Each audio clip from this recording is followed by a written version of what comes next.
start and then we can take it.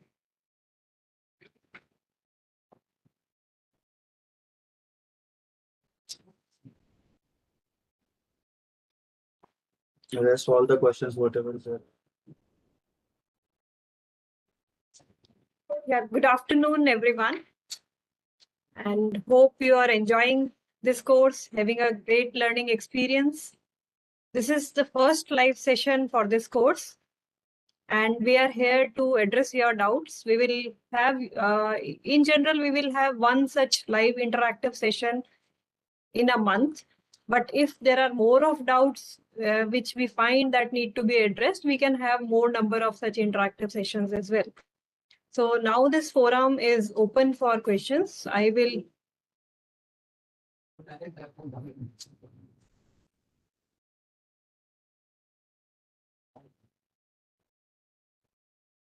So we will take up questions one by one.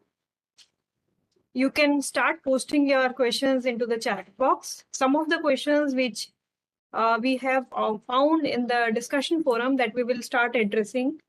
In the meantime, you can keep on posting that into the chat box. So one of the questions that we have found on the discussion forum is, what is the low electronic conductivity? That is a question being asked in case of electrolysis. And how good is that for electrolysis? So what I find that that you have asked in this case is the separator or the membrane, which separates the two electrodes. That should have a low electronic conductivity. That is what I feel that you have asked. Yes, that is advantageous, because what we want is the electrons should flow to the external circuit, and ions, the path for flow of ions, whether it is hydroxyl ions or whether it is proton or whether it is oxide ions, that you will see in the later next week when the next week content will go live, based on what are the ions which are transported through the membrane. The different type of electrolyzers are technologies are there. Now, what is required in an electrolysis unit is, or an electrolyzer is, ions should flow through the membrane, separator or diaphragm, and electrons should flow, take the external path. So as such, what we want is that they should not pass through the separator. That's why is the electronic conductivity being considered to be lower. I hope that answers the question. In the meantime, those who are joining, I would request them to post questions in the chat box. Another question being asked is about the alkaline water electrolysis. Although I have seen that in the 5th week, it is only fundamentals, very basic, which has gone live. In the upcoming lectures, you will see it is details about the thermodynamics, kinetics, different types of electrolyzers, their comparison and others. You will find answers related to electrolysis in the upcoming week. However, I will address some of the questions which have been raised. So in alkaline water electrolysis, the electrolyte used is 30% QH. So as name is suggesting, alkaline water electrolysis. So your conducting ion is OH minus. In the electrolysis, the rest of the composition is 30% KOH and rest is your water. So, and total that makes is the electrolyte. So the electrolyte is your 30% KOH, remaining being the solvent, that is your water, and the reactant here is the KOH. One more question being asked in the discussion forum is the catalyst settling. So when we have discussed about the challenges in the deformer tubes, we have discussed about the major challenges. These are the coke deposition, which arises because of the Boudard reaction. This can cause pore blocking. There are heat transfer issues that can arise, hotspots being created. And also we have mentioned about the catalyst settling. So catalyst settling means if the size of the catalyst, or so there should be an appropriate combination of catalyst, support and promoter. Now there is a trade-off between the size. If it is too small, then there will be challenges associated with the heat transfer, and also it will settle down with time. If the sizes are more bigger, in that case, the active sites will be lesser number of active sites will be there. And as such, it will impact the reaction kinetics. So that is how there is a trade-off between the two. Maybe Professor Sandeep, he is here and he will address some of the questions. Okay, so one of the questions asked in the forum is about methane is a flammable gas and at temperature of around 1100 to 1300 degrees, why it is not hot enough to explode. So actually, first we have to understand that when we say explosion, it is a combustion process. And for combustion, there are three requirements. One is fuel. First one is the fuel. Second one is the oxidizer, and third one is the ignition temperature. So if we have this ignition temperature, fuel and oxidizer, then only the explosion or the combustion will take place. So, but in this case, only fuel is available and temperature which is beyond ignition temperature, that is available, but oxygen is not there. So in the absence of oxygen, explosion will not take place. So I hope this is clear. So there was another question on the gasification, that on the basis of calculation for defining the calorific value of biomass.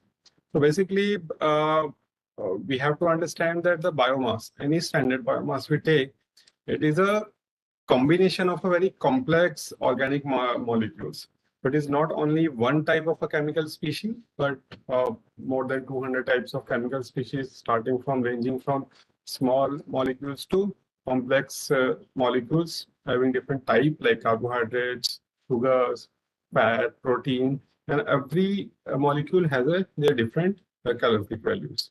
So typically, the basis of analysis are two ways it is done. One is experimentally. So there's a standard instrument or procedure putting this solid biomass, which is a solid fuel, in the bomb calorimeter, and bomb calorimeter we will oxidize it and measure the temperature of the water that will rise because of the heat released during the oxidation process.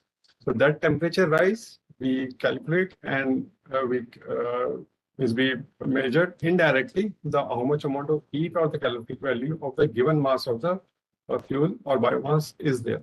So that is an experimental thing. Another is the sort of calculation, that is the empirical formulas. So empirical formulas for the biomass and the coal, it has a sort of a component of carbon, hydrogen, and oxygen and sulfur. Because sulfur is also one of the fuel component. Once we oxidize, it will release energy. Exothermic reaction it undergoes. So based on the elemental analysis of the biomass, the elemental analysis of the biomass will tell you how much percentage of mass is carbon, hydrogen, oxygen, and sulfur is there. And then the rest like nitrogen and all will not contribute much to the calorific value, because at that temperature, nitrogen will not oxidize to NO2 or NO3, but it will be carbon, hydrogen, and sulfur. And based on these fraction, there are different empirical formulas which we can use to derive the calorific value. But they are more of a statistical and rough estimate. But a standard procedure is to estimate or evaluate the calorific value of biomass using the bomb calorimeter experimentally. So I hope it is clear, or maybe in the sort of a forum, I will give some of the empirical formulas which are used for evaluating the calorific values statistically. And Malay is asking a question. What is the difference between reversible voltage and thermoneutral voltage? So what I will suggest is, let us restrict ourselves to the content which is live, because this is going to be discussed. Reversible voltage, thermoneutral voltage, their variation on temperature, pressure, other parameters, how they change, what is the actual cell voltage, losses and all. We will be discussing in much more detail in this coming week. So maybe I could, and you will be able to understand better when you will go through the next week's content. So it would be, I think this question I can take up in the next, if you have doubt, in the next discussion session. Next question is again on hydrogen embrittlement. So hydrogen embrittlement, it is yes dependent upon temperature and material of construction. Again, this is related to safety, which is the last section of our course. So I would suggest all of you to please restrict yourself to the first 5 weeks. And later on, we will be there to answer all your doubts. But the things will be more clear. You will get a clarity when you will go through the contents. Yeah, so PSA off gas, ammonia, can it have ammonia as a byproduct? So this is a question being asked in the discussion forum. I will first read out the question. It has been asked that PSA off gas, can it produce ammonia gas as well as a byproduct? But would like to mention here the conditions required for ammonia production are much different. It is not the conditions under your reforming or after the off gas. These are not appropriate for the Haber's process. Secondly, we are not using air here. So it is the steam reforming. So usually our oxidant is steam. So the content which is required for ammonia production, nitrogen, is not adequate for ammonia production, as well as the conditions are not appropriate. So we are not going to get ammonia as a byproduct. The maximum content of carbon dioxide product from PSA, so it varies depending upon the feedstock. It depends upon the choice of the different sorbents in the PSA. However, typically it is like PSA, so some of the refinery data we have observed, and they report that it lies between 38 to 40% of carbon dioxide in the PSA off gas.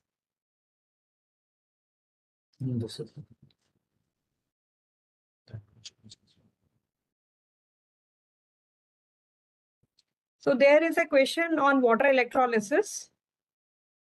Yes, so the required energy for electrolysis is very high. That is being mentioned in the question in the discussion forum. And what are the ways to reduce? So if you see the electrolysis process, the use of electrocatalyst itself reduces this required activation energy and making it feasible. Else, we have already mentioned, if it is pure thermolysis, the required temperatures are even more than 3000 Kelvin. And that is not possible. So the use of electrocatalyst, the use of separate, we will, in the process of learning in the next week, you will understand that the separation of these charge carriers, that is equally important, and that is governed, or that is facilitated by the electrocatalyst, which also decreases this energy barrier. And in that process, the required energy for the splitting up of water, that also reduces. Most of the students, even in live sessions, are asking for exam. Okay. So the examination pattern for this particular course will be a computer-based exam, and questions will be multiple choice questions based on whatever you are going to learn in this course throughout the 12 weeks course, and most of it will be from the course contents, which will be discussed in the course. However, some questions could be from the basic understanding, which we want that you develop during this course. But all these will be multiple choice questions. So if audience has any other questions regarding the past 1 month of lecture courses, so please type on the chat box.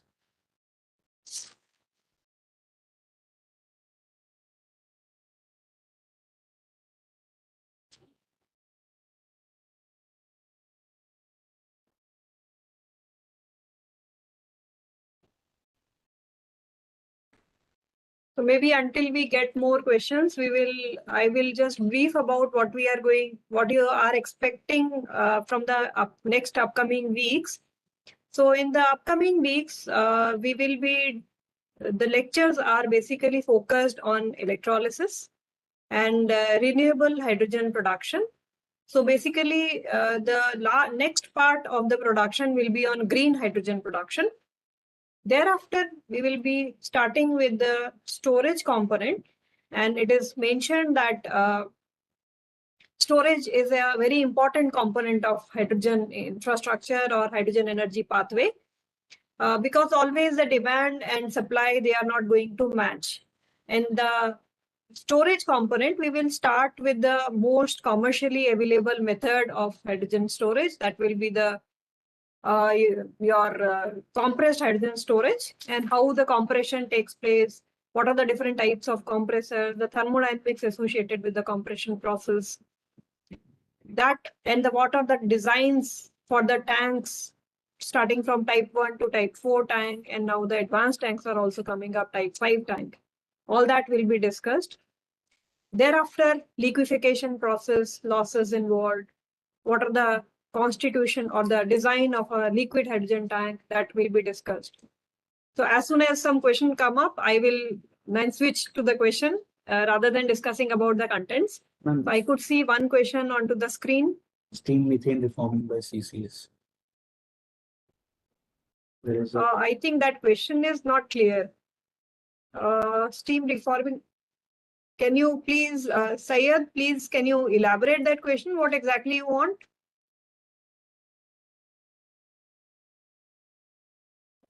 why ATR layout is used only for blue hydrogen production, not SMR. ATR actually what happens is that produces a concentrated carbon dioxide.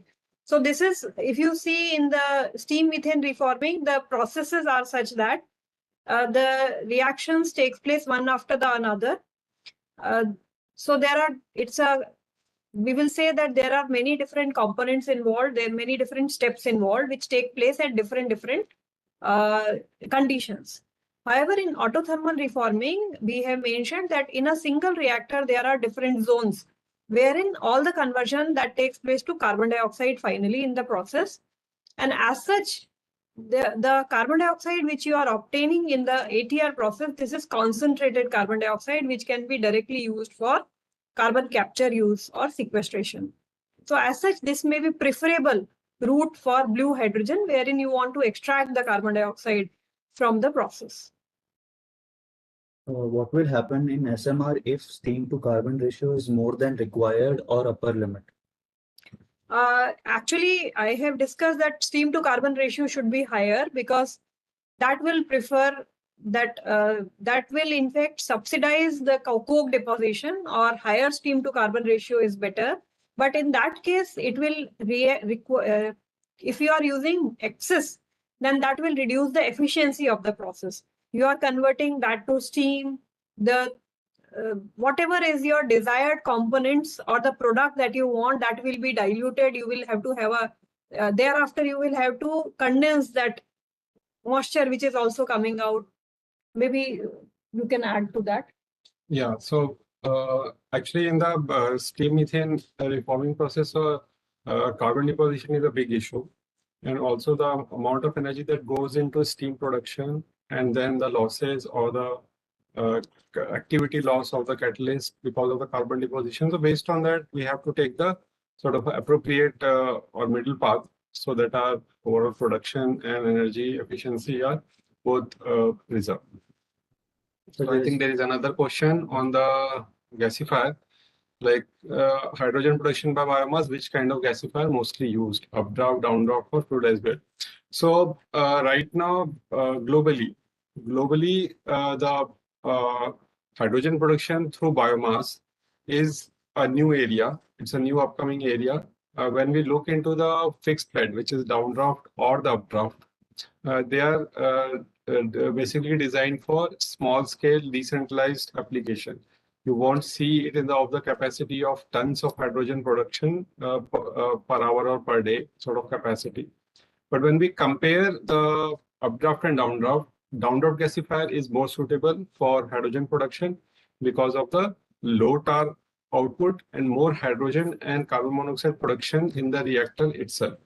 Updraft, the hydrogen production inside the reactor is very limited, and we have high amount of hydrocarbons coming out of that. That is more suitable for thermal application, but for hydrogen production or engine utilization, downdraft is more suitable. When it comes to fluidized bed, So fluidized bed gasifiers are suitable for a little bit higher capacities. They have a better capacities, but again, they also have a tar issue.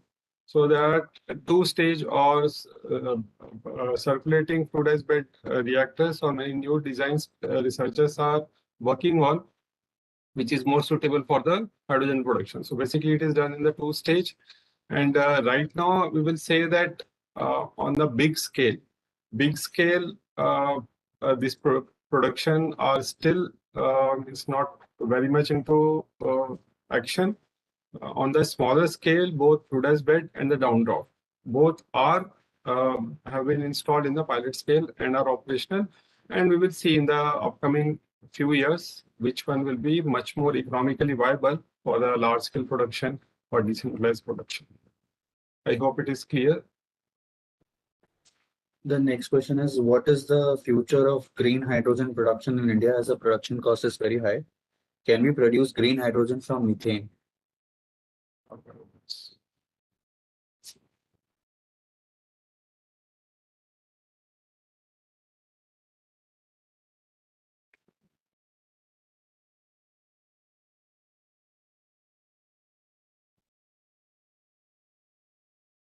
So green hydrogen future. So there is a related question which is related to the Ministry of Renewable Energy.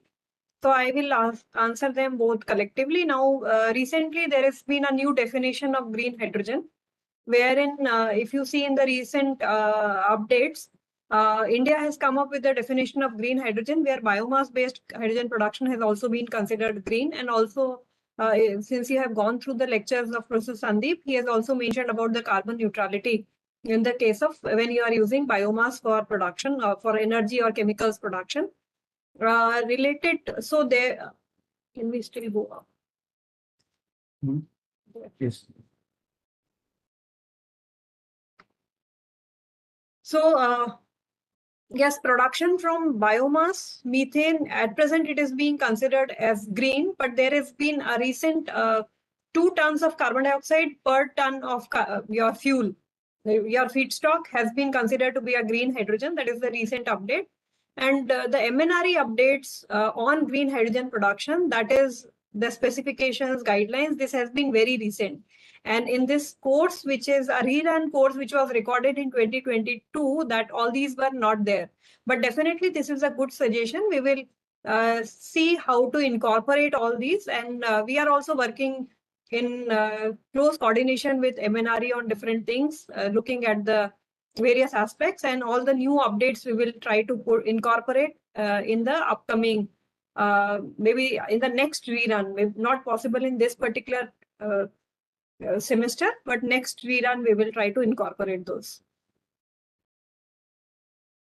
There's a question. Why in case of SMR, packed bed is chosen? What is the problem with fluidized bed? Is there any specific reason?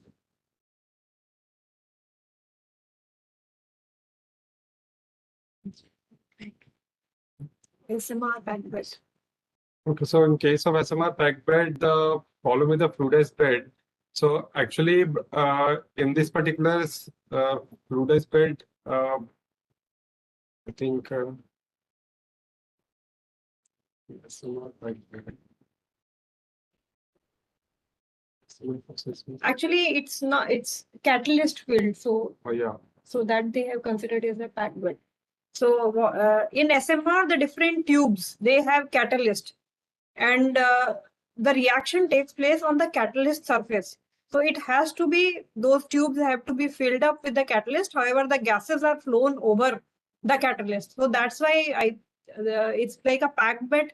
It will be how you will, it's not possible to have a fluidized bed, like how you will have that catalyst arrangement in the fluidized bed. So that's why it has to be a packed bed in terms of catalyst filled tubes. So the next question I could see is Government of India's hydrogen mission draft. Maybe we can have a session which will not be as a in the routine course, in the week's course, but we can have a separate session wherein I can discuss about the Government of India's initiative towards hydrogen mission. Yes, so the next question is about covering the technical applications of hydrogen in various industries. Yes, we will be taking in great detail about one of the lectures. It will be totally dedicated towards the application of hydrogen in different industrial segments, different sectors, in fact, whether it is mobility or the chemical industry or the power sector. So all that will be steel, iron and steel, fertilizers, all that will be discussed. Why we require low temperature water gas shift reaction when we use solvent based CO2 removal method, while in PSA method this particular step is not required? So actually, if you see, there are high temperature water gas shift and low temperature water gas shift. These are used together when it is into, or let us say we are using low temperature water gas shift reaction, because high temperature water gas shift is taking place at a relatively higher temperature, 350 degree or close to that. Now what happens is the thermodynamics of the water gas shift reaction, it favors at a lower temperature. Now, in that case, there is a trade-off. Now, complete conversion to carbon dioxide from carbon monoxide will not take place in a single step. So what we want is, we want an additional step there so that the remaining, your carbon monoxide could be converted into carbon dioxide. At the same time, you can get more yield of hydrogen. Now, herein, what we are doing is we are converting more into the carbon dioxide content, and that can be removed using the carbon dioxide removal method. With PSA, what happens is, if it is hydrogen content is more, in that case, it would be better. Your PSA method, therein it will be better. However, I think what is it? Why in PSA method actually we only use high temperature water gas. So they are saying why low temperature water gas shift is not required there, but why it is required in this method.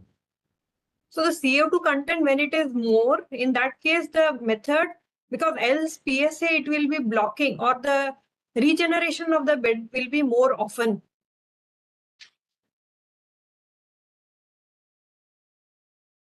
Next question. I think that is what is being asked in this. So see, there are differences. One is when we will, I think purification is already like. So in PSA, you have seen that it is a batch process and regeneration of the bed has to be done. So if it is more of carbon dioxide content, in that case, PSA will, the bed has to be regenerated very quick. However, if you have a carbon dioxide removal method, if the carbon dioxide content is more, in that case, that can take care of it. However, if it is the content of carbon dioxide is still not removed, you can have a hybrid combination. So you can have solvent-based removal and then you can have a small-scale PSA. So that combination works well when you have a low temperature water gas shift along with a high temperature water gas shift.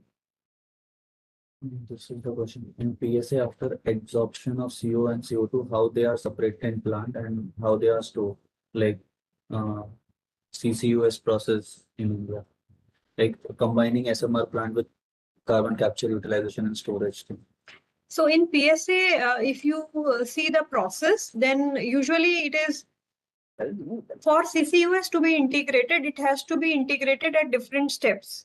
Now, what happens is in PSA off gas, you are again burning that off gas because it is having sufficient amount of hydrogen. So you are again burning it back into the burner so as to provide the heat of the reaction for the SMR to take place. So there, if you want to collect that CCUS, we have also discussed about what will be the additional cost. If you take out extract the carbon dioxide from the off gas side, or if you take from the burner. So there are two different ways wherein you can tap that carbon dioxide, either from the feedstock level or from the fuel level and feedstock level, and the cost implications are also different. So again, you can extract it using the different CCUS process and you can use or store it. But the pricing, the costing difference and the infrastructure required will be different in that case. And we have also discussed that in the lecture. You can generally answer that it is in upcoming week. So all the Moomin, actually the storage, transport, the safety. These are going to come in the upcoming weeks, and we will discuss in great detail about all these. What are the challenges associated with each of these part of the hydrogen energy value chain. How do energy from wind turbines are used for hydrogen generation?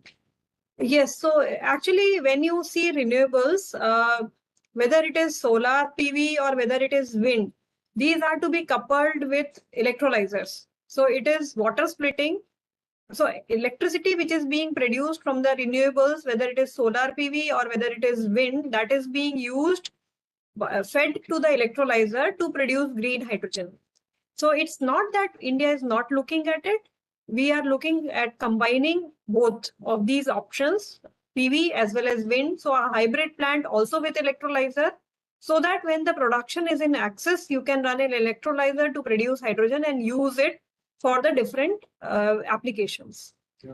And just to add to it, if you look into the European nations, which have a very high amount of availability of wind and also the continuous amount of wind availability throughout the year, but that is not the case in India.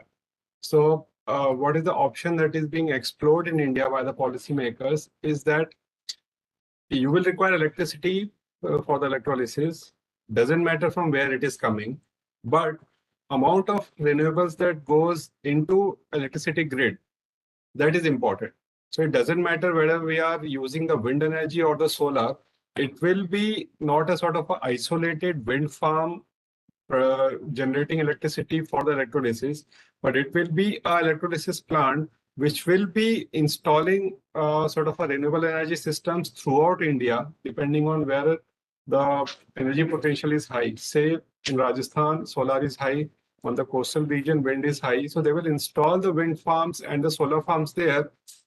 And then through the grid, because everything will be connected to the grid, they will have their plant located somewhere and using the electricity, and whatever the potential of wind and solar will be harnessed further and converted to the grid. So that has been the sort of a policy in India, as we don't have a dedicated sort of practical application where we can use wind farms for the electrolysis for the continuous 24/7 generation. So that is not practically viable. That's why we are choosing a sort of a grid integration and then feeding more and more renewables into the grid and then utilizing electricity for the electrolysis. What is the color of hydrogen when it is produced by thermal power electricity and electrolysis company? Yes, so actually earlier the colors, by the time when we have recorded this course, the colors that I have discussed are like your blue, gray, black or brown and turquoise. But now the entire spectrum for hydrogen production has come up, but it has not been universally accepted. So at that time it is like whether it is irrespective of the electricity being produced from whatever way, the hydrogen being produced from electrolysis was called as green. But now the new nomenclature is being coming up. But this is actually still not accepted. Yeah. Is there any way of conversion of plastic waste to hydrogen? Yeah, so the question is there any way of conversion of plastic waste to hydrogen, like first using pyrolysis to convert some type of fuels then to hydrogen? So a very good question. So actually plastic is having a high amount of hydrogen per kg compared to biomass. So definitely it is a very good option to use plastic waste for the hydrogen production, but not just through the pyrolysis, because through the pyrolysis we get a more higher hydrocarbons, which are of either liquid or the gaseous state. But through the gasification, of plastic, it can be done. And we are also doing the same in our lab. So we are conducting the research and we have been able to convert 20 to 30% of plastic mixture with biomass. So around 70 to 80% is biomass waste and 20 to 30% is the plastic waste. Gasification of both combined is being used through the gasification process for the energy and hydrogen production. So that is one of the pathway. Plastic alone, gasification is not so feasible because it has a very low fixed carbon content. Just to give you an example or a perspective, if you sort of a heat wood you will get a lot of charcoal left. There will be a lot of volatiles released. So that is typically 70 to 80% of the weight will be lost through volatiles. 20-30% of the weight will be left over as charcoal that we technically call fixed carbon. But if you heat plastic, you will see that most of it goes off as vapor. So hardly 1 to 2%, and at max in some categories plastic, we will get 6 to 7% of the residual carbon as fixed carbon. And as we have seen in the gasification process, that fixed carbon is very essential for the reduction process, where we actually finally get the hydrogen by reacting with the steam. So gasification of plastic alone is not suitable or feasible, but combining with the biomass and the averaging down the fixed carbon and then the high hydrogen present in the plastic gives us a good result. So that has been done and we have been able to successfully doing it. What is the future of thermochemical water splitting in India? So thermochemical water splitting, actually what happened was this was a technique which was being researched long back, but then in between because of the required energy we have already discussed for water splitting, that is extremely high. So as such, in between because of the different nuclear accidents, this was at back foot. And now it has again raised, there is a lot of interest on thermochemical water splitting and a lot of work in India is being done. And that is specially being done at BRC. They are working a lot on the different copper chlorine cycles or the iodine sulfur cycles. I would suggest there are some of the reports which are available. You can also go through the DST report on hydrogen and fuel cell, wherein what are the specific areas and they are working on, what are the updates that is already there.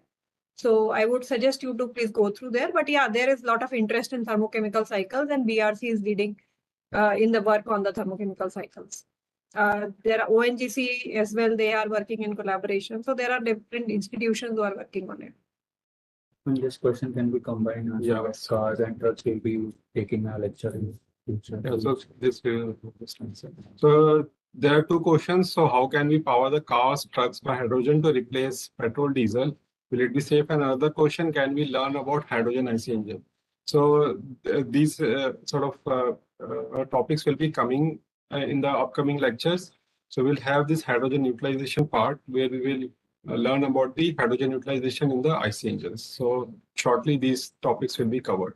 And yes, we can use hydrogen, and there has been sort of a production cars, especially by Toyota and BMW. They have developed engines which can take 100% hydrogen. So it has been successful. The only thing is the market system has to be ready. So the supply of the hydrogen, availability of the hydrogen, of the fueling stations and all, combined with the available technology. All these things in the future we will see, but yeah, technology is available. Companies have developed cars and vehicles which can take hydrogen as a fuel for IC engines. So there are a couple of questions. These are not questions. I could see these are comments on hydrogen pipelines. Yes, the dual functionality of storing as well as transporting, correct. But I would suggest you to first go through when the contents are live related to transportation. There also we have discussed about the different aspects, cost, the different existing infrastructure, yes, and the standards are also coming up. So hydrogen pipeline, I think this is already being in the course content, and I would suggest that you first go through those parts when it is live, and thereafter we can discuss. Regarding lab visit, It is already there in the lecture. Actually, we have given. yes. So there is one of the lecture wherein we have demonstrated all the facilities which we have and what we do. But if some of you are there and if it is convenient, we can facilitate with that lab visit, personal lab visit as well.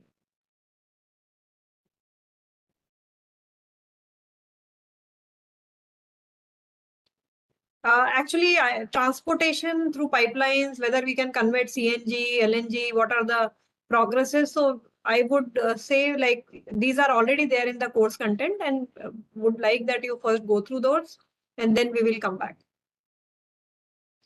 Yeah, so Yogesh has mentioned when can I get a practical knowledge of the hydrogen production by biomass.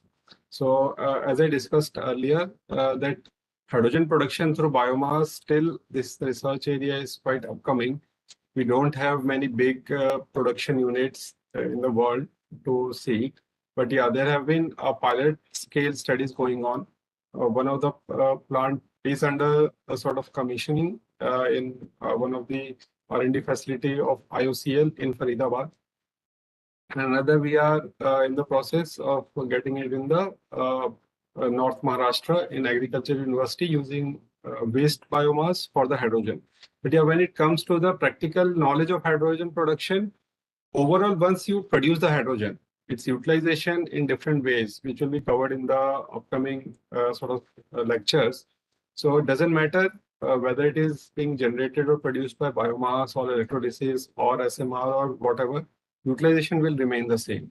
So one of the pilot scale study which is being going on by the IOCL, where they are generating hydrogen through three means, all three renewables. One is through using biogas, one is through the biomass gasification, another is through electrolysis using the solar photovoltaic based power. So, and that will be used for running the buses which are powered by the hydrogen fuel cell. So it will be a sort of a closed system for the demonstration of technology and maturity of the technologies of different types, storage, utilization, as well as production. But yeah, with respect to the practical knowledge and widely, we'll have to wait, especially for the future. We are hopeful that hydrogen-based technologies will be will be on boom in the future, not exactly in few years, but maybe in another decade or so. We will see a lot of applications there.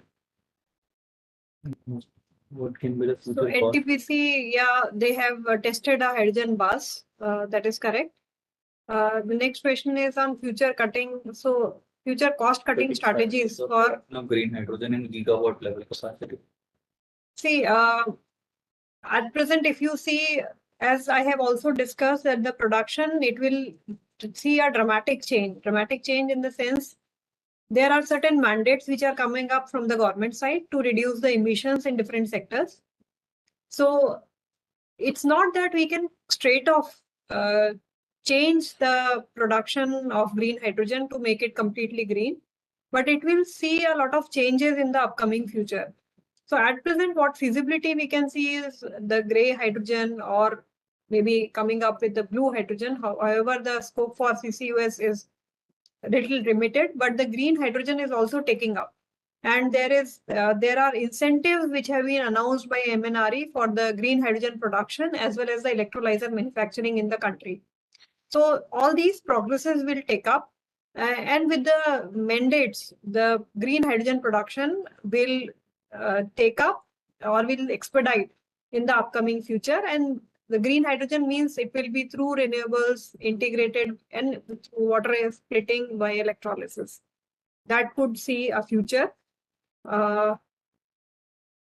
Right. So next question is on underground storage. Yes, this is being discussed. So a storage part, I would say that you first go through those lectures on the storage. We will be discussing about the underground storage. What are the current global projects which are running? And these have been running for more than 20 years, in fact. And these are working well as well. So all that will be discussed in the storage part.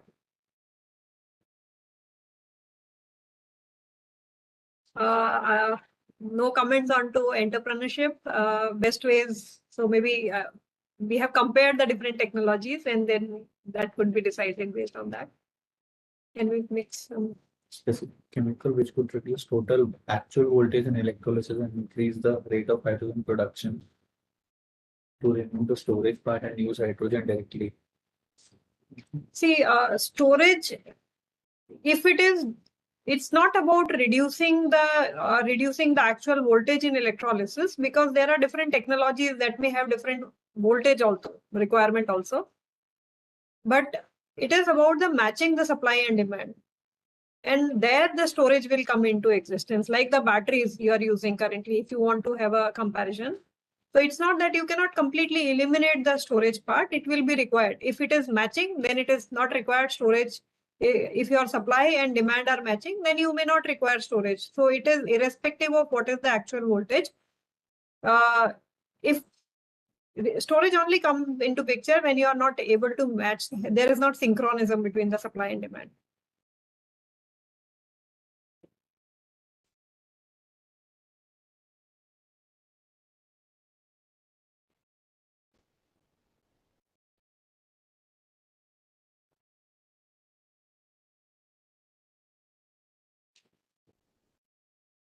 Yes, you can keep posting questions. We still have some time left.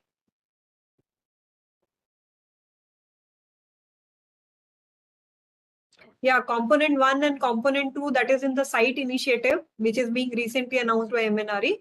There are incentives for green hydrogen production, and so they will be getting incentives. At the same time, the manufacturers of electrolyzer will be getting incentives.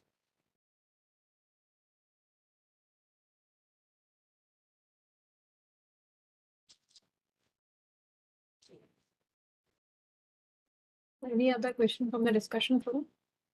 I think already everything is. So ideally, we will have one such interactive session in a month.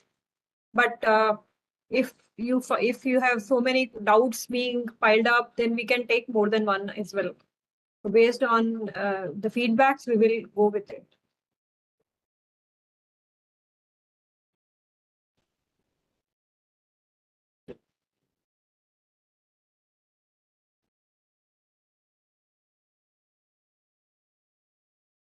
So if you have more of questions, you can please post on it.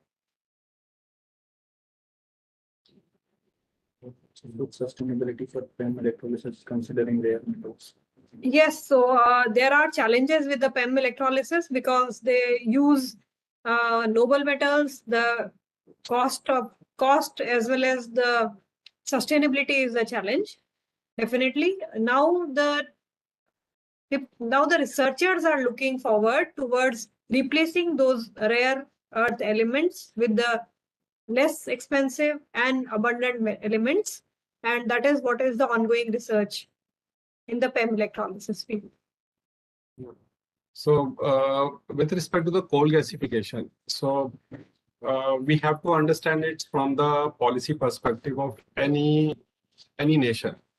So just to give you a perspective that in past 30-40 years, from the 80s onward, world have seen multiple times that the energy has been causing a lot of disruption in their domestic markets. First, it was in 80s when there was a oil crisis, and now recently, whatever is going on in Russia and Ukraine, and the Russia being blackmailing the European nations because they are the sole supplier of the natural gas. The complete infrastructure is favored that you can't change in a day.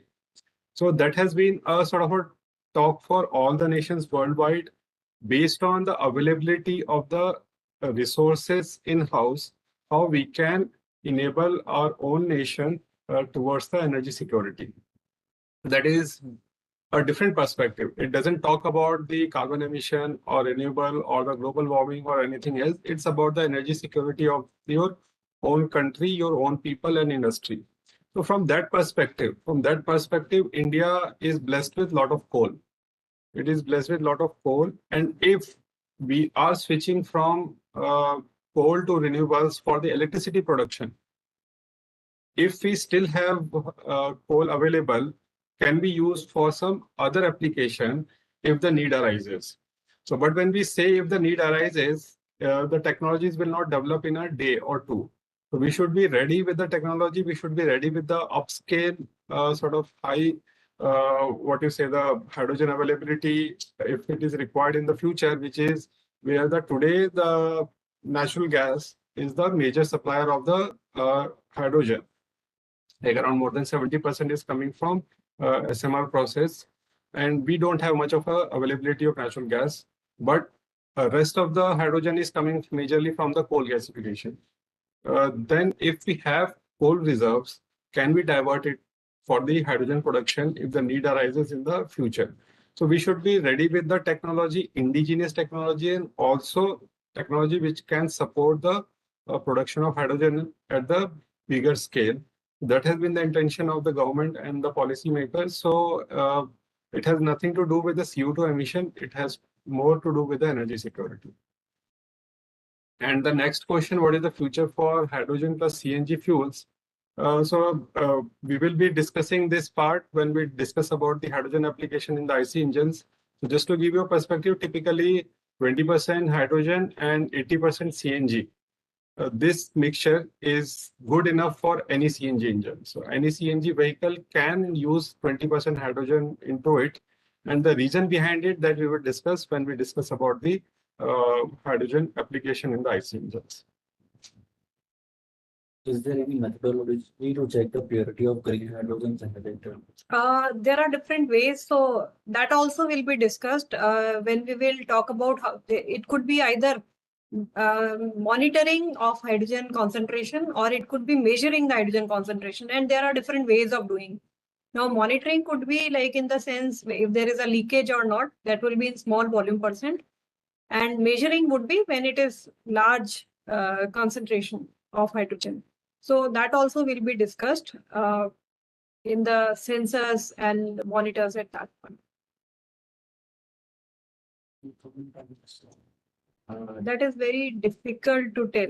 Approximate cost for hydrogen plant. Actually, it is again, these are the areas which are still not fully explored. So when we look into the cost of plant in different nations, it varies a lot. If you think that hydrogen production, green hydrogen generation is a little bit in upswing in European nations, but not very large scale. Still, the largest scale production of hydrogen is through steam and coal only, through natural gas and coal only. But if we look into the cost that is in the Europe, it will be very, very different when it comes to India, because the overall policy, the electricity cost, the labor cost, and the land cost, all those things are quite different here in India.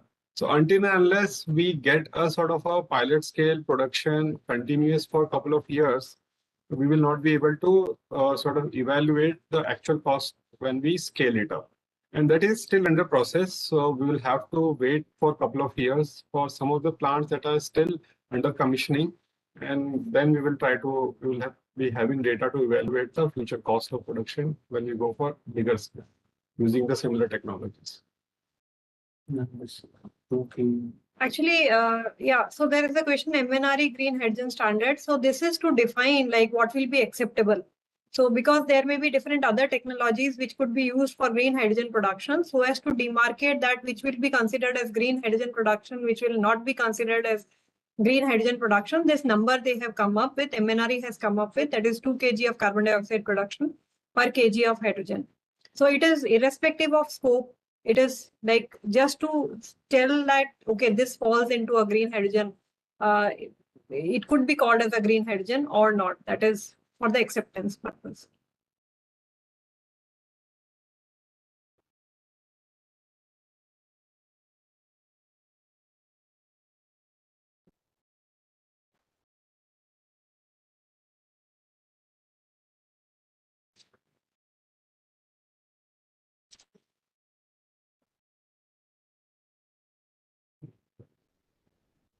Okay, so we are now towards the end of this session.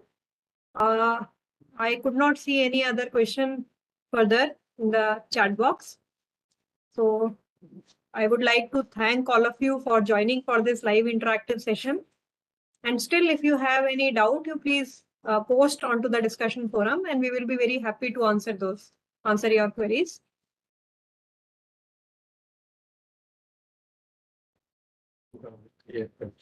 Actually, no, we won't be covering the air separation unit. I think that is what is being asked. So we will not be covering the air separation unit part, and we expect that after the air separation, we are using that oxygen for the partial oxidation or other processes as the oxidant. I'm not sure which Excel sheet, Gaurav, you are asking for. Actually, we circulate Google form in advance to ask the question before this live session. So you can say that if there is any question, people can Sure, we will definitely share now this Excel sheet, which you are mentioning, Gaurav, in advance. And yeah, about the economic method. So right now it is the steam methane reforming. So SMR is the most economic method of hydrogen production, but again, yeah, it is not the green. And among the green technologies, still we have to wait when we can say for a large scale production, which one will prove it to be economical. Future of hydrogen consumption will be through electrolyzer in future. Yes, so the definition of green that is being widened up, but so it will, so there are many things that are going to decide on to the future of hydrogen generation. Yeah, these incentives which have been announced, the technology, the economies of scale, because at present electrolyzer manufacturing, that has to speed up. So how that is going to take a turn, that all will be decided based on many other factors as well. But yes, the green hydrogen, what we are looking forward is through the electrolysis route.